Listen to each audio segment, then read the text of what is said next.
Likutei Sichos, Chelik Chafes, volume 29, the first Sicha for Parshas Teitzei. This Sicha will explain the essence of the prohibition of mixing certain types of items or certain things, such as, first of all, in garments, wool and linen. That's a prohibition. Also mixing various animals or even working with them together, and likewise mixing various types of seeds, types of plants.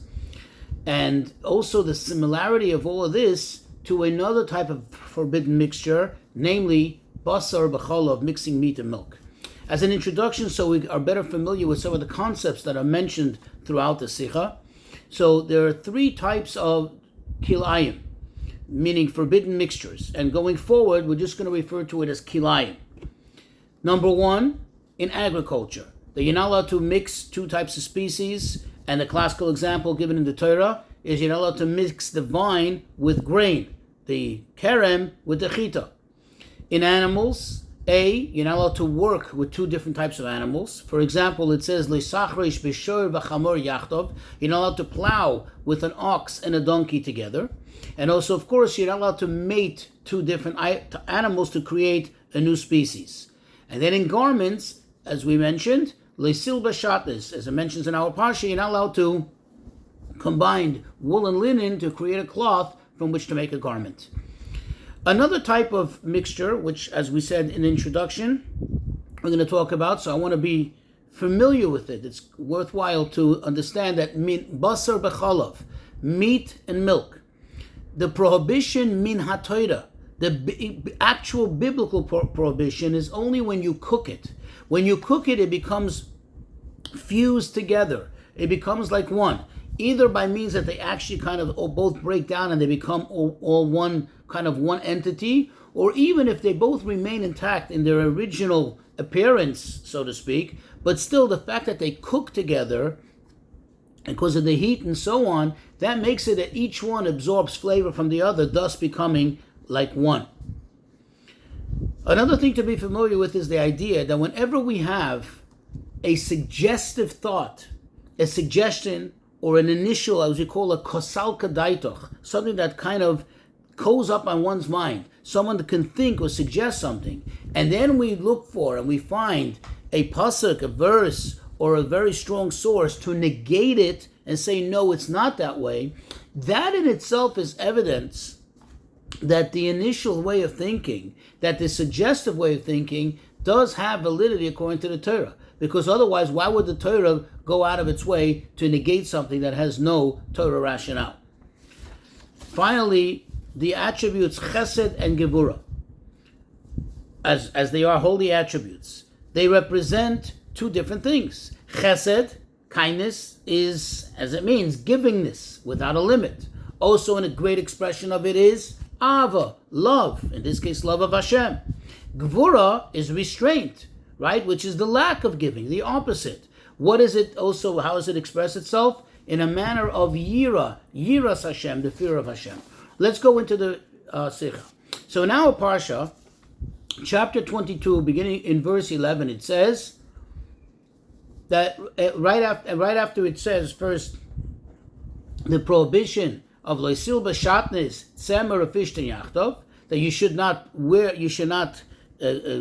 clothing made of wool and linen together. And the next pasuk in verse 12 it says gedilim tasalach al arba kanfes kesuscha, that you should make strings, you should make tzitzis on the four corners of your garments. From this we learn out, since the juxtapose, why would the Torah put it together in one continuance? That tells us, says the halacha, that kilayim is permitted in tzitzis. That yes, if you have shotness and that's the only tzitzis you can wear, you're allowed to wear it.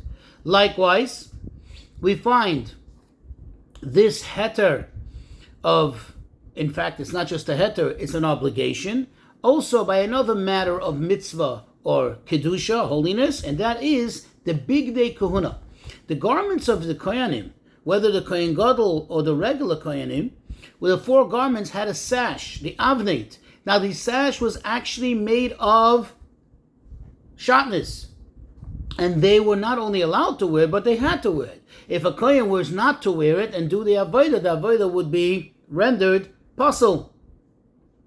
So the question is, on the one hand, we find that generally speaking, there's a very strong correlation between the three types of kilayim. The fact is that the Torah lists them together. If you go back to verse 9, 10, 11, the Torah mentions them all together. And even though on the one hand they're all likened to one another, they're all in the same general category, they're all of the same general idea, but yet the only one that has the exception, the only one that is permitted in some instances, or as we said, not only permitted, but perhaps even it's an obligation, is only the one that relates to kilayim of the garment. That's one matter that we need to address. Also, there is something that is very similar to the idea of kilayim, and that is, as we mentioned in the introduction, basar v'chalav. In fact, in many of the Kabbalistic Sfarim, actually brings that the Isur, the prohibition of basar v'chalav, is kisoid kilayim, like the same secret, of the same nature of esoterics as kilayim. As we said, they have a very strong similarity. Now, we do find something interesting. In the Mechilta, that's one of the Midrashim, we find that there is a kosalka daitoch. There is a suggestion that perhaps when it comes to basar v'chalav, it should be permitted in holy matters. Let's say when it comes to matters of karbanis and things like that, it shouldn't effectively be prohibited. And therefore, says the Medrash, we darshan the pasuk. Going back to Chumash Shmos, if you looked in chapter 23, verse 19, it says over there, Reishis bikuri ad mascha tavi beis Hashem elekecha, the truma from the fruits, right, the very first of your fruits, you should bring to the house of God, to the house of Hashem your God, but you should not cook the gedi in its mother's milk. So what do you see over there? If you take the words beis Hashem elekecha, that even in, quote, the house of Hashem your God, says the Medrash, we still say basar v'chalav is forbidden.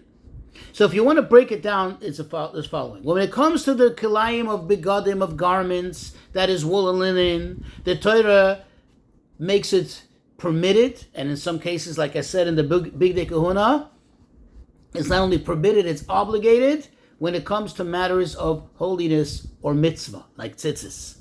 When it comes to basar v'chalav, at the end of the day, it's forbidden, but there is at least a suggestion, and like I said in the introduction, a suggestion according to Torah that it should be permitted. But however, when it comes to the kilayim of animals or agriculture, there's not even a suggestion that it should be permitted. There it's absolutely forbidden, even when pertaining to matters of holiness or of mitzvah. And the question is, since, like we said before, all these kilayim do have something in common, including basar v'chalav, meat and milk, the mixture of meat and milk, why is it that we have this distinction, this contrast between them and these three groups? So the Rebbe says we'll understand this based on what the Ramban, Moshe ben Nachman, explains in the matter of shatnez, of mixing, of the prohibition of mixing wool and linen. That this is exclusively in regard to the mitzvah, the prohibition of mixing wool and linen. Only in this particular type of kilayim, there is scorn from the nations of the world, from the non-Jews. However, this is not the case when it comes to kilayim of, like we said, animals, the prohibition of mixing various animals, mating different animals, or agricultural kilayim. And he explains why. Why this distinction? So he explains because really, the prohibition of mixing wool and linen is something which is of concealed, a hidden reason. In other words, there's no real reason that the human mind can wrap around. It doesn't make sense. Whereas when it pertains to kilayim of animals or agriculture, this is something which is understandable, and therefore even the goyim can relate to it and accept it if only they're objective. What is it? He says that Hashem created the world in such a manner, He made the creation in such a manner that He embedded in each and every one of His creations this power of procreation to make everything continue. Hashem intended that everything, every species, every kind, everything continues to procreate. So that, in other words, that they remain and maintain its kind. And therefore, when you start mixing various animals or seeds, what do you do by this? You're actually ruining the course that Hashem set in place, set in motion. You're mixing, you're weaving together, and therefore tampering, so to speak, with creation. You're changing things as Hashem wanted them to be. Now, the idea, by the way, that the Torah prohibits also even to work them together also is an extension of this. It makes sense. Because if they're always going to be working together and being in the same vicinity, that's going to lead to them mating together. So it's almost effectively as if you're making them mate together. So a goy could understand that. But when it comes to mixing wool and linen, which is already a finished product, that the goy doesn't understand. This is something which, like he says, is a tam nelom. It's a concealed reason for it. It's something more heavenly, more Kabbalistically. So we see from this that there's a fundamental difference in the various kilayim. When it comes to, I'm just summarizing, when it comes to agriculture or animals, mixing them together, you're tampering with something fundamental, with their actual existence. You're trying to change, you're trying to create a new existence, you're trying to change them around. But when it comes to, when it relates to the kilayim of garments, that's already like almost like a superficial tampering. Because even after you connect the two, even when you weave it together, they're still essentially two separate things. You didn't blend them, you didn't melt them together, you just wove them together. Technically speaking, you can separate it by pulling every thread out of that weaving, and they will be back to linen and wool, two separate entities. So that's the distinction between the two. Now let's look at Basar B'Chalav. Basar B'Chalav seems to be almost like an intermediary between these two categories. Because from the Torah, what is the prohibition? The prohibition is only if you really fuse them together by means of cooking it, that they become almost like one entity. But still, in the one hand, yes, they're fusing them together and they're becoming like one entity, a new entity, but at the same time, you're not tampering with their actual existence. You didn't change it. You didn't take the milk and stop it from being milk. You didn't take the meat and stop it from being meat. Furthermore, you did not in any way hinder their ability, so to speak, to procreate. That's not the issue here. So it's kind of like in between the kilayim of the garments of material and the kilayim of animals and agriculture. Now, the Rabbeinu Bachai explains something very interesting. That when we say that there's a mixture here that is forbidden, it's not just a material mixture. It's not just blending of two different things in the Gashmistic sense, but rather when we blend these two different things and bring them together, we're actually making a whole mix-up, so to speak, in a spiritual manner. And the expression he uses is ma'arve v'koiches elyonim. You're taking the upper power, so to speak, and mixing them together and making a fusion of two opposite extremes, which leads to no good. And likewise, when it comes to meat, mixing basar b'chalav, meat and milk, they represent, or they correspond to, two opposite levels, which by mixing them together, you're now creating almost a confusion, because you're making the fusion that's making a confusion. And therefore, it's not really a good thing. It's like mixing, so to speak, chesed and gevura.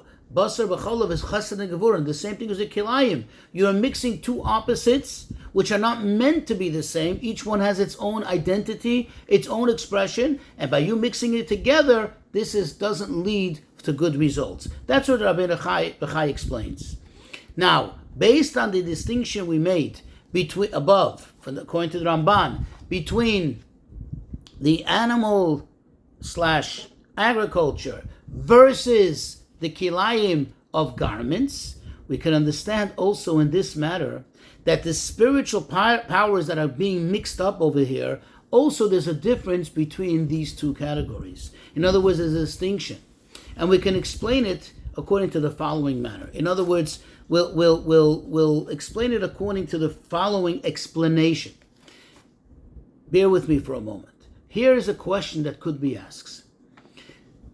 Remember, the Rabbeinu Bechai says that this is no good when you mix things together. It becomes all convoluted, and it's actually not good and it's dangerous. That's why we shouldn't do it.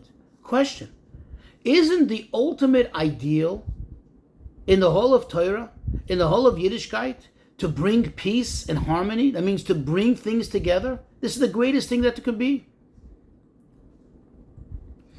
And to the extent that it's explained that spiritually, what sets the midos apart, the emotional attributes, when it comes to kedusha, when it comes to holiness, they come together.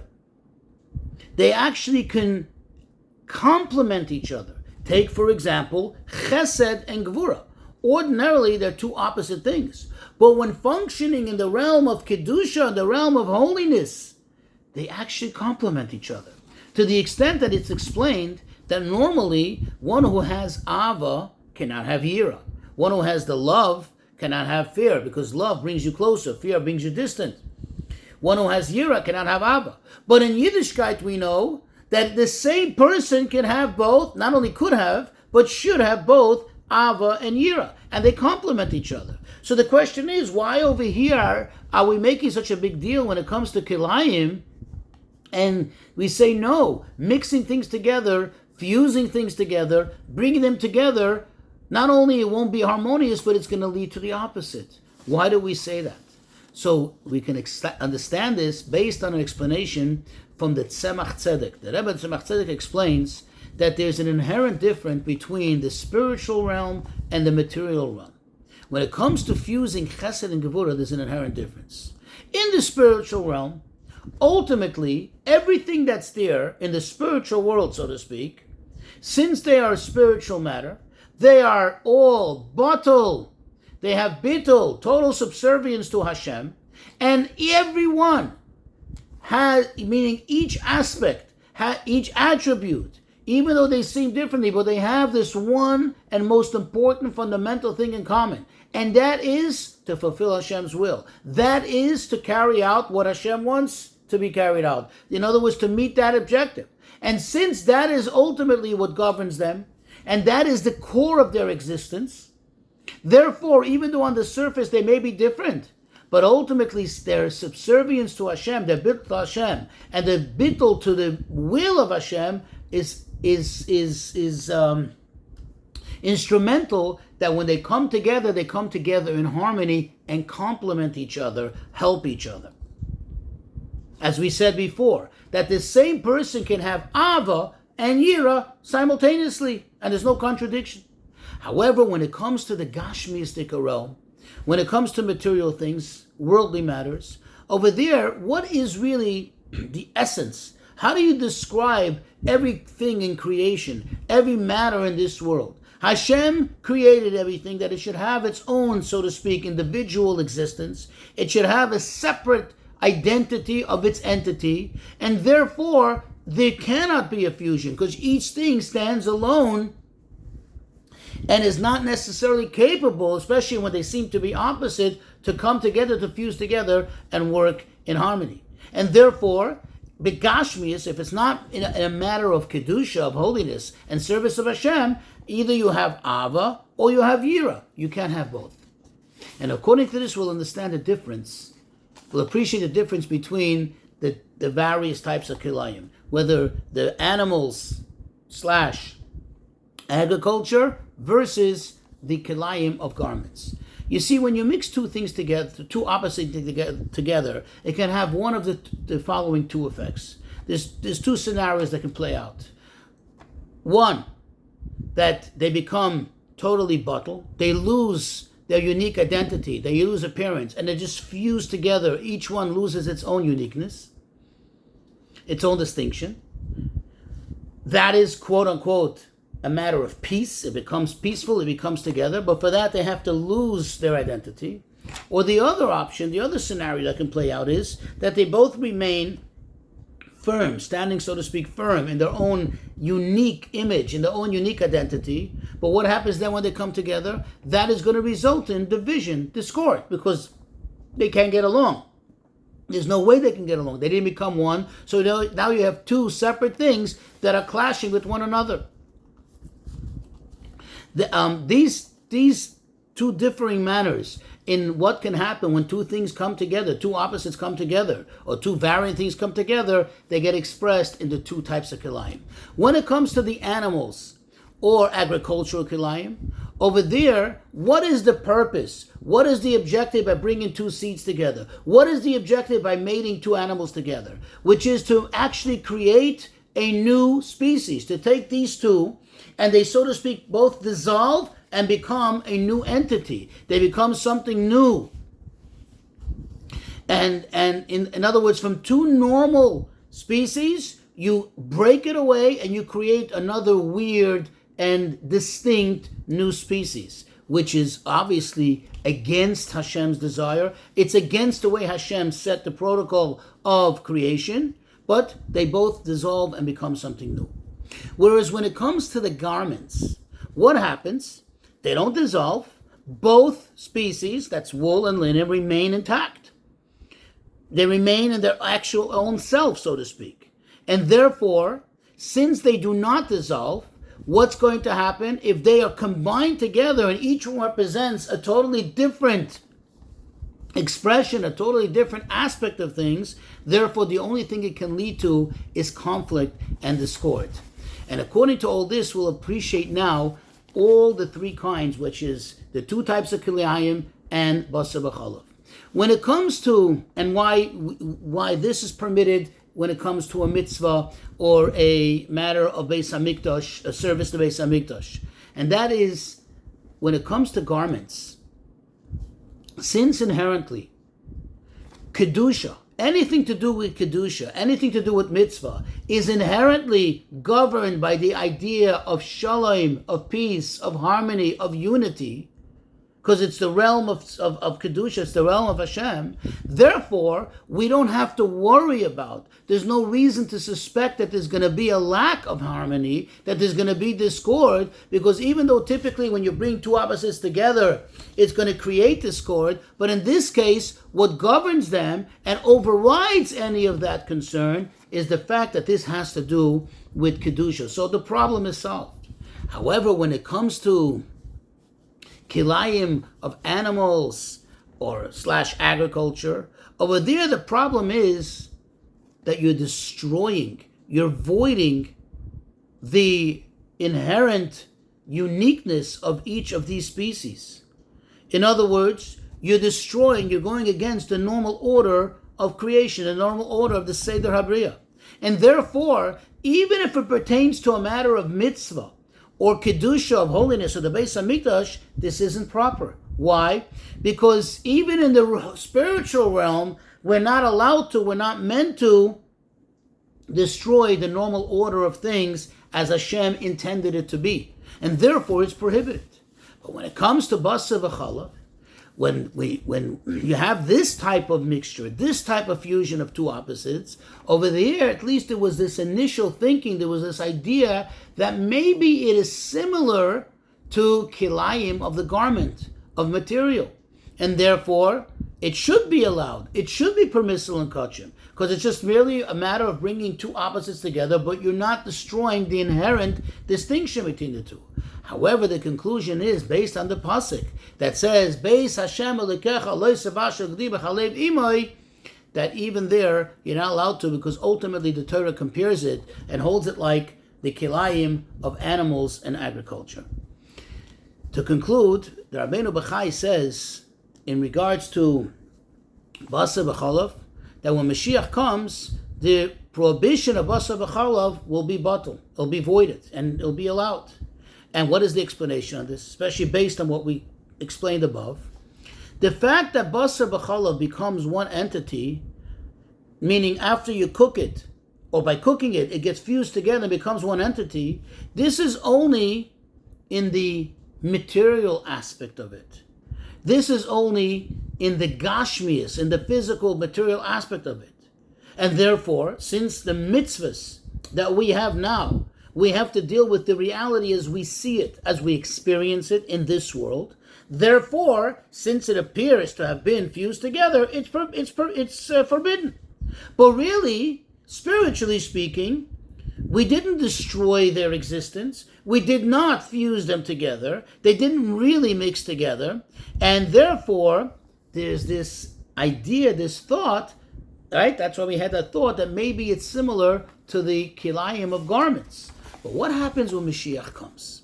When Mashiach comes, as it says in the Navi, V'ro kol basar yachtav kipi Hashem diber, that we'll actually be able to see with our eyes of flesh. We're able to see in everything the spiritual aspect of it, the word of Hashem that's in there, the ruchnius that's there. We'll see the truth that's in everything. And therefore, what will be experienced then when Mashiach comes? The truth that even when you take basar b'challah physically and you fuse it together, but spiritually you did not destroy their dual existences, you did not actually break it down and bring it together. Therefore, it's going to be permitted then, because indeed that is going to be the true reality then that we're going to experience at the time after Mashiach comes.